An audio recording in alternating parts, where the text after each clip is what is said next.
Hi guys, this is Breaker, and at the discretion of some viewers, I went ahead and took away the subscribe button, and you know what, I think I'm going to just take away my webcam for the time being. That's actually kind of an inadvertent method of advertising, but without further ado, I'm going to go ahead and cast this game between two Reddit users. I believe they are both Masters League players, if not Diamond. I have a difficult time telling the difference between the colors of the loading screen, but without further ado, let me go and introduce both players. Spawning is our Zerg in the upper left-hand corner.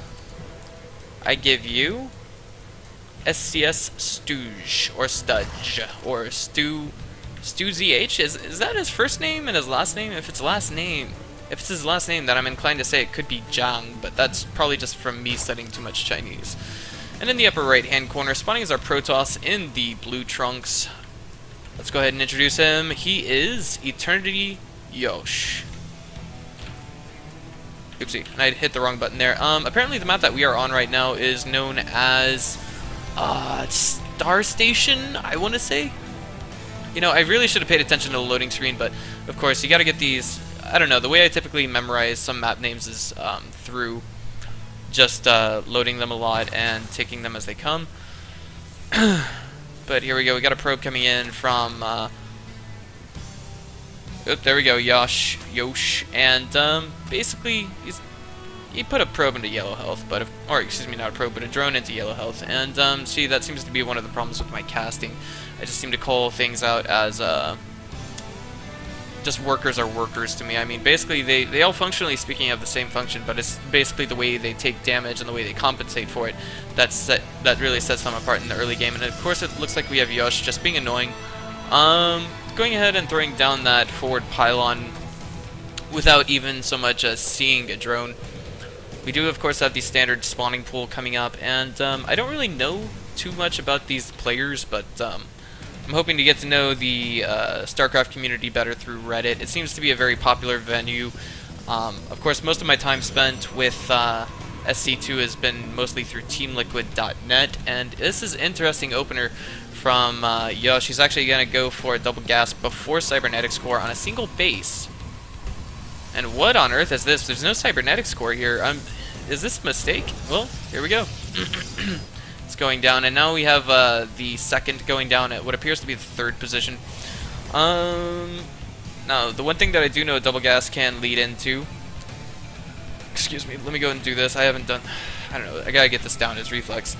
The one thing that I do know double gas can lead into is typically if we're following the Wings of Liberty meta, then, you know, it can lead into a starport on one base, it can lead into a Twilight Council on one base. Last but not least, also a Robo Bay, but I think it's the least likely of the openings that we'll be seeing from Protoss this game. And it looks like my SC2 client kind of suffered a hiccup there, so do forgive me, guys. And it looks like there's two probes being pulled over here, and I'm wondering if maybe this is...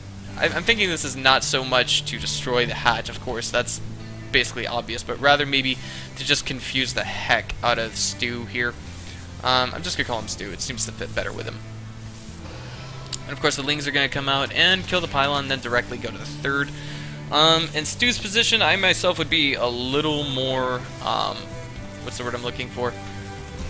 Nervous, but here we go. There is a zealot out on the map. It looks like it came directly from the gateway. I forgot to follow it across the map, and he's trying to focus down the hatch. Looks like it kind of worked. I'm a little curious as to what server this was being played on, but that's actually very minimal losses for Zerg right now. I would say there was an extractor trick done while simultaneously just losing a single Zergling. But yeah, let's see how this game unfolds. We do have the Stargate going down. That looks like a viable opener. This does seem to be trending more and more as we see Heart of the Swarm develop. At least that is what's going on now. But according to David Kim, no one has figured out Heart of the Swarm just yet. Checking into tech, it looks like nothing sneaky has gotten past me just yet. And there's a sentry here out in the forward location. One thing to note is that if Stu were to see the sentry, he would know that basically, you know, his opponent's just basically doing a standard opener. It doesn't mean he's going with this tech, it doesn't mean he's going with that tech. But when we see more than one sentry as Zerg, at this level of play in Masters League, typically what that means is your opponent is teching up with something else, either Stargate or something else that is gas heavy. Maybe I would go so far as to say even DTs would be a possibility. But here we go, Probe's gonna move out, sees all these Lings. And unfortunately I selected a Ling and a Probe at the same time. So, got a little confusing there, but Baneling Nest going down now for stuzh. And that is a lot of Lings, and the Stalkers are not oblivious to it. He knows something's up. I mean, I did kind of just miss the Stalkers on the Xel'Naga Watchtower, but that is a lot of Lings. He doesn't have vision of the third. There is an Oracle in production. He's waiting to... Well, I'm not sure. Is there another one? There is not. So now we just have a single Oracle on the map. The question is, what are we going to see him do with it?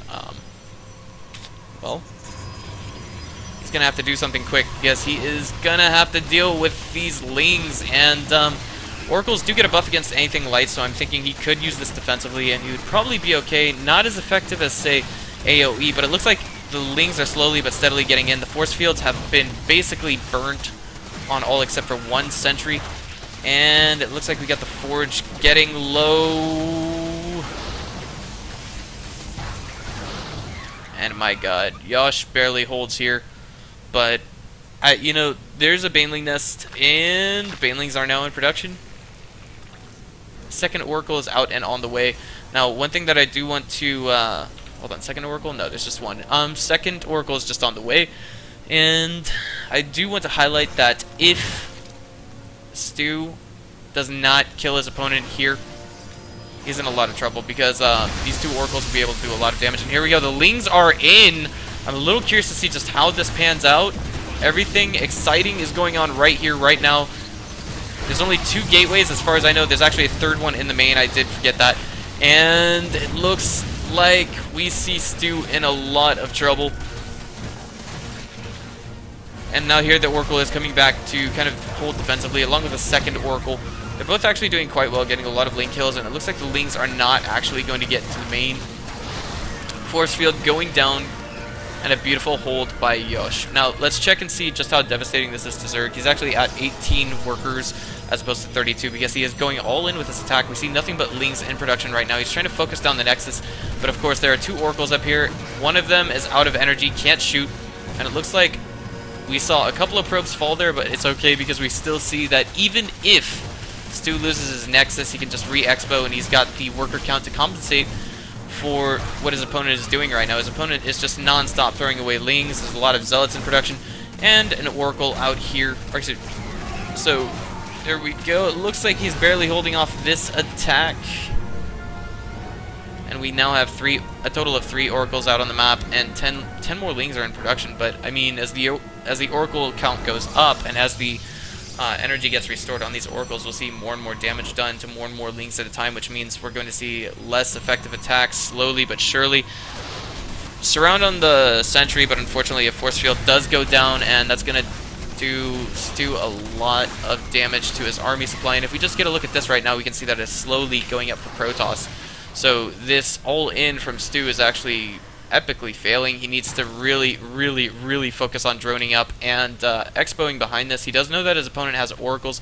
He just needs to put down some kind of anti-air, some static defenses, and he will be good to go. Cannon's finally getting implemented, coming into play. And speaking of static defenses, we finally see some going down for Stu.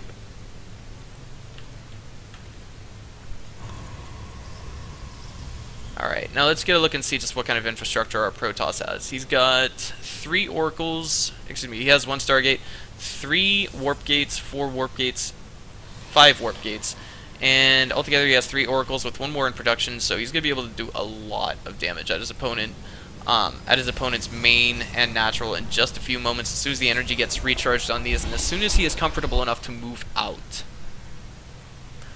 I say as soon as he is comfortable enough to move out, because of course StarCraft is 95% your own performance, and then the other 5% your perception or your opponent's perception of defeat. Just ask Idra. Yes, losing some games that he was actually winning, but let's not linger on that for too long. These are 4 full energy Oracles, and they are going to come in here and see that there is no natural expo. There's no static defenses yet at the natural, but just as I say that, Spore Crawler gets made, and now the Oracles are just going to focus down this hatchery, and they're going to take it down with with like just absolutely amazing ease. Queen trying to focus down an Oracle, and it's gonna work. It's kind of just forcing him to rotate out of there, and there goes the well, I wouldn't say natural, but the second base of Zerg.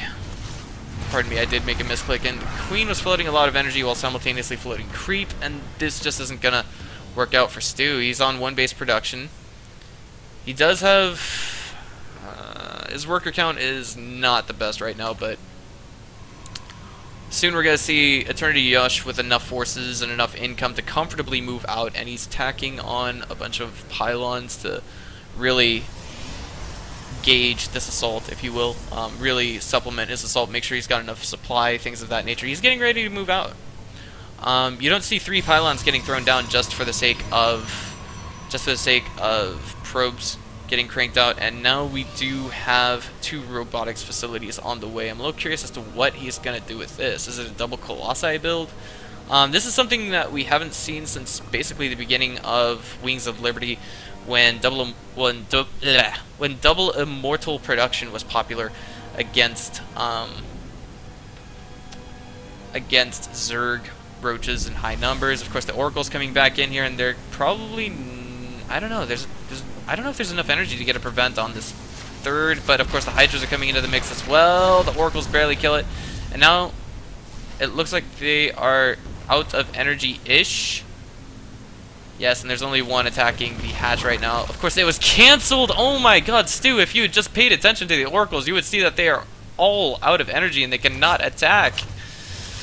Somebody plays with excuse me, not with barcodes, but with the health bars turned off, and it looks like these Oracles are going to try and get out of here. One more does join the mix. So yeah, guys, it's actually a rather interesting game so far. Lots of Oracles coming into play, double robotics bays. Don't quite see any units being cranked out with that just yet, but we do have a robotic support bay going down as well, so so far, EternityYosh just, having a huge lead over his opponent. I'm a little curious as to why he doesn't push out, why he doesn't try to kill him right now. I mean, he saw earlier that there was no natural. There was, and basically the natural was actually pushed to the third, if you will. And right now, Stu is actually considerably far behind. He's eating a lot of what the Chinese call kwei. And behind this we see that 1-1 has been researched already, and we have +2 armor on the way. He knows his opponent has Banelings, he has Hydras. Hydras have some of the highest DPS in Wings of Liberty, but of course they were not the best units to use to engage your opponent. And now we see that Yosh is opting to kill creep tumors, basically getting ready to move out for that push, and now we have Hydras coming over here to kind of deal with the Oracles, but of course the Oracles get a buff against anything light. It looks like, I think I heard one of them fall, and that was it, but my God, some of these guys have as much as 8-10 kills, and 32 on this one. My God, how many, has he killed any workers over the course of this game? 7 altogether. Could have made better use of the Oracles in that aspect. Keeping your opponent's economy down is the most important part of StarCraft 2, at least in the early game. If you're playing against the late game Zerg and they lose a bunch of workers, well, they could probably re-expo and just remax on workers, depending on how long they've actually been on, say, a 200-200 army situation, because at that point they can only spend money on upgrades. It looks like one more Oracle did fall from Yosh, but right now he's almost completely oblivious to the army supply difference. If you just look at this, we have Protoss sitting at over double of his opponent. If we look at the unit composition, we see that nothing here gets a buff against light units, which would basically account for sentries and zealots. Now we have Colossi coming into the mix. Extended thermal lance being produced right now. Protoss about to go mine. Excuse me, about to get mined dry in his main.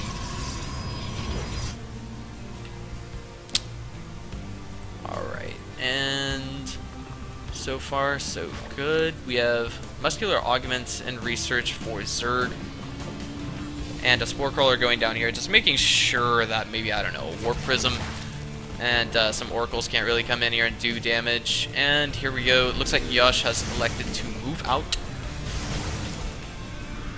Basically trying to kill creep tumors, keep his opponent blind, or as blind as possible. And I think the one thing, there it is, GG from Stu. He's just like, I don't want to deal with this. But was there something going on here that I missed? Let's go back and check. I could have sworn I saw a blue dot of some sort. Nope, it was just minerals. He was taking a 4th base at the time. In that aspect, he was finally ahead of his opponent in terms of economy, but he just didn't have the supply ready to engage this main army, and yeah, it was just like that, guys.